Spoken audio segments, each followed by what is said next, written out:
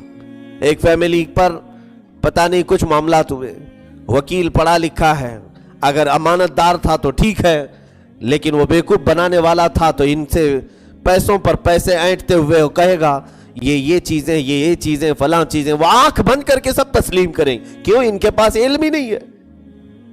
جب جائیں کسی اسٹیشن میں, پولیس اسٹیشن میں, اگر وہ امانت دار تھے, مددگار تھے تو ٹھیک ہے, نہیں اگر کوئی کرپٹ آفیسر تھا تو وہ جتنی پٹی پڑھائے گا سب آنکھ بند کر کے تسلیم کر کے آئے. اور بزنس کے معاملے میں کسی سی اے کے پاس گئے, کچھ معلومات نہیں تھی, اس نے جو کہا اپنا سب کچھ دے کر کے آ گئے. ڈاکٹر کے پاس گئے, کچھ معلومات نہیں تھی, پورا جسم ڈھیلا چھوڑ کر بیٹھ گئے, جہاں سے کاٹنا ہے کاٹ لو. اس نے گردن بھی کاٹ دی, خاموش ہو گئے. کیوں؟ جہالت ہے, معلومات کسی چیز کی نہیں تھی.